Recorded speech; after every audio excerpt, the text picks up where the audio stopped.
24 तास एक पाऊल पुढे. भारत विरुद्ध वेस्ट इंडिज यांच्यात झालेल्या ट्रायंग्युलर सिरीजच्या लॉंग लीग मॅच मध्ये टीम इंडियानं विंडीज विरुद्ध धमाकेदार विजय मिळवत टूर्नामेंटमधील पहिल्या विजयाची नोंद केली. पावसाच्या अडथळ्यामुळे या मॅचमध्ये विंडीजच्या समोर विजयासाठी डकवर्थ लुईस नियमाप्रमाणे 274 रन्सचं नवं टार्गेट ठेवण्यात आलं होतं. मात्र भारतीय बॉलिंग अटॅक पुढे विंडीजची इनिंग 34 ओव्हर्समध्ये अवघ्या 171 रन्सवर गडगडली आणि भारतानं बोनस पॉईंटसह 102 रन्सनं विजयाची नोंद केली. आणि भुवनेश्वर कुमार आणि उमेश यादव या फास्ट बॉलर्सनी प्रत्येकी 3 विकेट्स घेतल्या, तर इशांत शर्मासह रवींद्र जाडेजाला प्रत्येकी 2 विकेट्स घेण्यात यश आलं.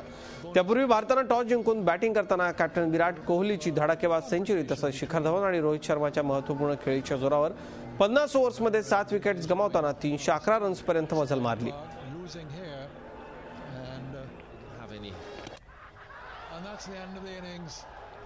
आमचे क्रीडा प्रतिनिधी विनीत डंबारे आपल्याबरोबर आहेत. आपण विनीतची चर्चा करूयात. विनीत, खरं तर खूप गरज होती विजयाची. विजय मिळवलाय टीम इंडियानं. खरं तर चाहत्यांना निश्चित आनंद झालाय, पण एकूण या सगळ्या सामन्याच्या बाबतीत जर बोलायचं झालं तर खरोखर खूप उत्कंठा वाढवणारा आणि अतिशय दोलायमान परिस्थितीत हा सामना झाला. मध्येच पाऊस आला डकवर्थ लुईसनुसार, नंतर आपल्याला विजय मिळाला. एकूण या सामन्याचं कसं विश्लेषण करशील? निश्चित अजित सांगता येईल की हा निश्चित दिलासादायक असा हा विजय होता टीम इंडियासाठी आणि मच निडेड असा हा विजय होता. कारण की या ट्रायंग्युलर सिरीज पूर्वी चॅम्पियन ऑफ चॅम्पियन्स असा खिताब मिळवणारी टीम इंडिया पहिल्या दोन्ही मॅचेस हरली होती वनडे यात, आणि त्याही बोनस पॉईंट्स हरली होती प्रतिस्पर्धा टीम विरुद्ध. त्यामुळे जर भारताला फायनल गाठायची होती तर या मॅचमध्ये बोनस पॉईंटसह विजय मिळवणं अपेक्षित होतं आणि तेच झालं.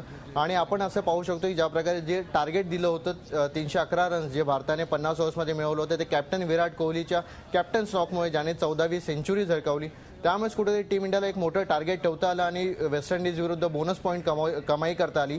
ज्यामुळे टीम इंडियाला आता पुढे अपेक्षा आहे की टीम इंडिया पुढे फायनली गाठेल.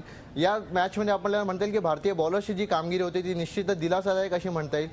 भुवनेश्वर कुमार, उमेश यादव आणि इशांत शर्मा यांनी जो अचूक मारा केला त्या अचूक मारामुळेच वेस्ट इंडिजच्या बॅट्समन्सना आवर घालणं भारतीय बॉलर्स फिल्डर्सना जमलं. त्यामुळेच कुठेतरी भारताला एवढा मोठा विजय मिळवता आला 102 रन्सने, जो डकवर्थ लुईस नियमाप्रमाणे आपण मिळवलेला विजय आहे. त्यामुळेच म्हणता येईल की टीम इंडिया पुन्हा एकदा टीम इंडियाने या सिरीजमध्ये कमबॅक केलं आणि निश्चित म्हणता येईल की ज्या प्रकारे आता पुढची वेस्ट इंडिज श्रीलंकेविरुद्धची भारताची मॅच असेल ती टीम इंडियाला पुढे घेऊन जाण्यात उपयुक्त ठरेल. निश्चित विनीत, हा विजय जो आहे आपण कमबॅक करणारच नाही तर अत्यंत फलदायी ठरावा अशी इच्छा आहे. पण तू राहा असाच आमच्यासोबत. आपण एक बातमी पाहणार आहोत आणि त्यानंतर पुन्हा चर्चेला मी तुझ्याकडे येईनच. जंटलमन्स गेम अशी ओळख असणाऱ्या क्रिकेटमध्ये आतापर्यंत आपण अनेकदा प्रतिस्पर्धी टीम्समधल्या क्रिकेटर्सना आपापसात भेटताना पाहिलं असेलच, मात्र एकच टीममध्ये खेळाडू एकमेकांशी भेटतानाचं दृश्य तसं निराळं. पोर्ट ऑफ स्पेनमध्ये झालेल्या भारत विरुद्ध वेस्ट इंडिज मॅचच्या दरम्यान टीम इंडियाचे यंगस्टर्स रवींद्र जडेजा आणि सुरेश रैना आपापसातच पिचवरती एकमेकांना भिडले. रवींद्र जडेजाच्या बॉलिंगवरती रैनानं 2 कॅच सोडल्यानंतर रवींद्र जडेजाचा राग उफाळून आला. रैनानं आधी स्लिपमध्ये केमर रॉच आणि त्यानंतर डीप मिड विकेटला सुनील नरेनचा कॅच सोडल्यानंतर जडेजाचा राग अनावर झाला आणि सुरू झाली भर मैदानात तू मैं. अखेर कॅप्टन विराट कोहली आणि इशांत शर्मा यांनी केलेल्या मध्यस्थीमुळे हा वाद निवळला.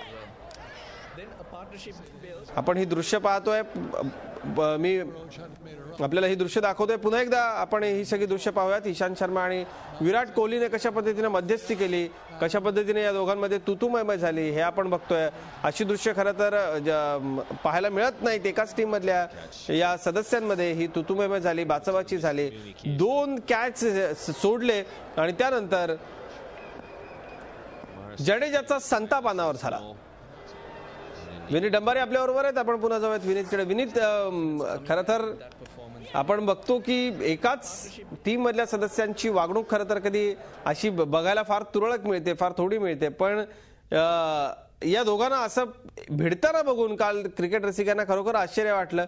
पण एकूण काय चर्चा आहे या सगळ्याबद्दल? आणि खरं तर दोघं यंगस्टर्स आहेत, साहजिक आहे, दोघांमध्ये चांगली मैत्री देखील आहे, पण तरी देखील अशा पद्धतीची तुतुमय झाली, काय सांगशील? म्हणता येईल की जंटलमन्स गेम अशी ओळख आहे क्रिकेटची. पण आताच आपण पाहायला गेलो तर आपल्या लक्षात येईल की क्रिकेटमध्ये ज्या प्रकारे टीम इंडियाचा जो खेळ बहरला आहे आणि आंतरराष्ट्रीय क्रिकेटवर अधिराज्य गाजवते टीम इंडिया, त्या टीम इंडियाला या सिरीजमध्ये या टुर्नामेंटमध्ये पहिले 2 पराभव स्वीकारावे लागले होते आणि तो कुठेतरी जिव्हारी लागला होता. त्यामुळे या मॅचमध्ये विजय मिळवायचा आणि तो कुठल्याही प्रकारे मोठ्या प्रमाणात मिळवायचा जेणेकरून बोनस पॉईंट मिळवता येईल ही कुठेतरी एक अपेक्षा होती. त्याकरता जी धडपड होती ती आपण आपल्या मैदानातही पाहिली मॅच दरम्यान. पण कुठेतरी जडेजाच्या बॉलिंगवर, जो आज सर रवींद्र जडेजा म्हणून ओळखला होता, त्याच्या बॉलिंगवर रैनाने एक स्लीपमध्ये कॅच सोडला, एक मिड विकेटवर कॅच सोडला, त्यामुळे कुठेतरी एक परिणाम जाणवला. कारण की ज्या प्रकारे 8 विकेट त्यांच्या झटपट गेल्या होत्या, मात्र 9व्या विकेटसाठी रॉच आणि सुनील नारायण यांनी जी हाफ सेंचुरीची जी पार्टनरशिप होती ती केली. त्यामुळे कुठेतरी धक्कादायक वातावरण निर्माण झालं होतं की कुठे बोनस पॉईंट जो जी कमाई करता येणार होती ती बोनस पॉईंट जी कमाई करता येणार नाही, कुठेतरी तो टेन्शन जे आलं होतं. त्यामुळे जडेजा आणि रैनामध्ये तो वाद उद्भवला असं म्हणता येईल. हे फारच कमी आपल्याला पाहायला मिळतं. प्रतिस्पर्ध्यामध्ये तर रंगतातच, मात्र टीममध्ये हा वाद जो रंगला आहे तो निश्चित म्हणतील नवीन एक असा आहे. विनीत, खरं तर दोन चांगल्या मित्रांमध्ये ज्या पद्धतीने हक्कानं रागवणं असतं तसं खरं तर हे रागवणं असावं अशी आपण इच्छा करूयात, अपेक्षा करूयात. कारण खूप चांगली टीम आपल्याला मिळाली आहे. पुन्हा एकदा या सिरीजमध्ये आपण कमबॅक केलेला आहे. आपल्या या सगळ्या सहकाऱ्यांमधली एकी कायम राहावी. भांडणं ही होतच असतात, मात्र ही भांडणं ही अगदी ओढली ताणली जाऊ नयेत आणि ही प्रेमाची भांडणं असावीत किंवा हक्काची भांडणं असावीत अशी अपेक्षा आपण करूया. धन्यवाद या सगळ्या सविस्तर चर्चेसाठी. झी 24 तास एक पाऊल पुढे.